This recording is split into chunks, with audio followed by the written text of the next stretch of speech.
పరిశుద్ధ గ్రంథం నుండి యోహాను రాసిన ప్రకటన గ్రంథం చదువుకుందాం. చిన్న ప్రార్థన. మహోన్నతుడా, మహాకృపగల దేవ, మహిమా స్వరూపుడా, నీకు స్తుతులు స్తోత్రాలు వందనాలు చెల్లిస్తున్నానయ్యా. ఇదిగో ప్రభువా, నీ వాక్యం చదువుచుండగా ప్రభువా మా అందరి వినికిడిలో ఫలింపచేయమని ప్రాధేయపడుతున్నాను. ప్రభువా, నీ జ్ఞానంతో నింపుమని నీకే సమస్తమైన మహిమ ఆపాదిస్తూ యేసయ్య అతి శ్రేష్టమైన నామం అడిగి వేడుకుంటున్నాను మా తండ్రి, ఆమెన్. యోహాను రాసిన ప్రకటన గ్రంథము 2వ అధ్యాయం చదువుకుందాం. ఎఫెసులో ఉన్న సంఘపు దూతకు ఇలాగు రాయము. 7 నక్షత్రములు తన కుడి చేత పట్టుకొని 7 దీపస్తంభముల మధ్య సంచరించువాడు చెప్పు సంగతులేవనగా, నీ క్రియలను, నీ కష్టమును, నీ సహనమును నేను ఎరుగుదును. నీవు దుష్టులను సహింపలేవనియో, అపోస్తులు కాకయే తాము అపోస్తులమని చెప్పుకొని వారిని పరీక్షించి వారు అబద్ధికులని నీవు కనుగొంటివనియో, నీవు సహనము కలిగి నా నామము నిమిత్తము భారము భరించి అలయలేదని నేను ఎరుగుదును. అయినను మొదట నీకుండిన ప్రేమను నీవు వదిలితివని నేను నీ మీద తప్పు ఒకటి మోపవలసి ఉన్నది. నీవు ఏ స్థితిలో నుండి పడితివో అది జ్ఞాపకం చేసుకొని మారు మనస్సు పొంది ఆ మొదటి క్రియలను చేయుము. అట్లు చేసి నీవు మారు మనస్సు పొందితేనే సరి.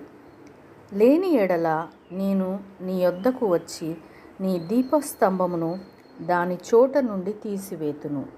అయితే ఈ ఒకటి నీలో ఉన్నది, నికోలాయితుల క్రియలు నీవు ద్వేషించుచున్నావు, నేను కూడా వీటిని ద్వేషించుచున్నాను.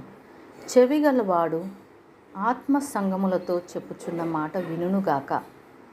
జయించువానికి దేవుని పరదేశులో ఉన్న జీవవృక్ష ఫలములు భుజింపనిత్తును. స్ఫుర్ణలో ఉన్న సంఘపు దూతకు ఇలాగు రాయము. మొదటివాడును కడపడివాడును అయిండి మృతుడై మరలా బ్రతికినవాడు చెప్పు సంగతులేవనగా, నీ శ్రమను, దరిద్రతను నేను ఎరుగుదును. అయినను నీవు ధనవంతుడవే. తాము యూదులమని చెప్పుకొనుచు యూదులు కాక సాతాను సమాజపు వారి వలన నీకు కలుగు దూషణ నేను ఎరుగుదును. నీవు పొందబో శ్రమలకు భయపడకుము. ఇదిగో, మీరు శోధింపబడినట్లు అపవాది మీలో కొందరిని చెరలో వేయింపబోచున్నాడు. 10 దినములు శ్రమ కలుగును. మరణం వరకు నమ్మకముగా ఉండుము. నేను నీకు జీవ కిరీటమిచ్చెదను. సంగములతో ఆత్మ చెప్పుచున్న మాట చెవిగలవాడు వినుగాక.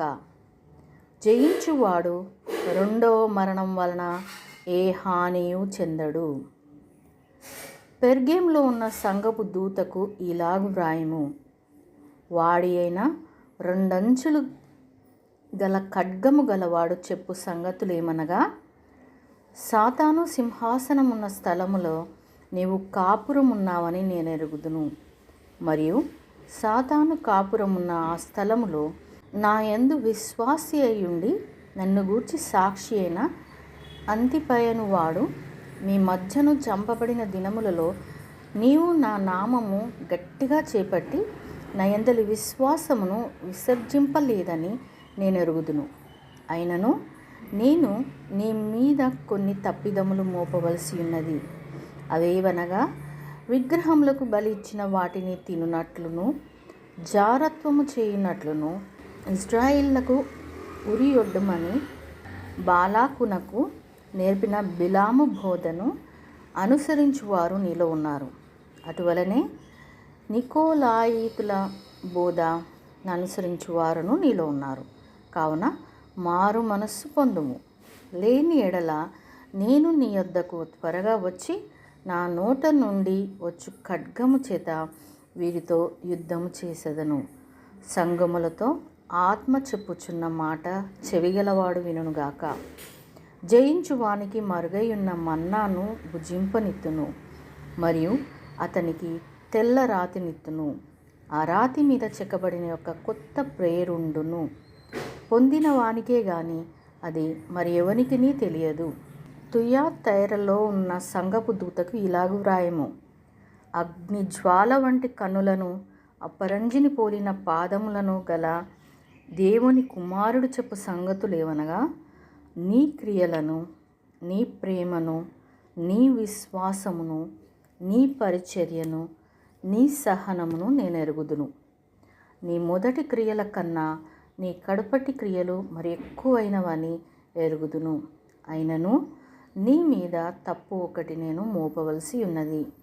ఏమనగా, తాను ప్రవక్త్రినని చెప్పుకొనుచున్న యెజబెలను స్త్రీని నీ ఉండనిచ్చుచున్నావు. జారత్వం చేయుటకు విగ్రహములకు బలిచ్చిన వాటిని తినుటకును అది నా దాసులకు బోధించుచు వారిని మోసపరచుచున్నది. మారు మనస్సు పొందుటకు నేను దానికి సమయం ఇచ్చితిని గాని అది తన జారత్వము విడిచిపెట్టి మారు మనస్సు పొందనొల్లదు. ఇదిగో, నేను దానిని మంచం పట్టించి దానితో కూడా వ్యభిచరించు వారు దాని క్రియల విషయమై మారు మనస్సు పొందితేనే గాని వారిని బహుశ్రమల పాలు చేతును. దాని పిల్లలను నిశ్చయముగా చంపెదను. అందువలన అంతరింద్రియములను హృదయములను పరీక్షించువాడను నేనే అని సంఘములన్నీ తెలుసుకును. మరియు మీలో ప్రతి వానికి వాని క్రియల చొప్పున ప్రతిఫలం ఇచ్చెదను. అయితే తుయతైరలో కడమవారైన మీతో, అనగా ఈ బోధను అంగీకరింపక సాతాను యొక్క గూఢమైన సంగతులను ఎరగమని చెప్పుకొని వారందరితో నేను చెప్పుచున్నదేమనగా, మీపైని మరి ఏ భారమును పెట్టను. నేను వచ్చు వరకు మీకు కలిగి ఉన్న దానిని గట్టిగా పట్టుకొనుడి.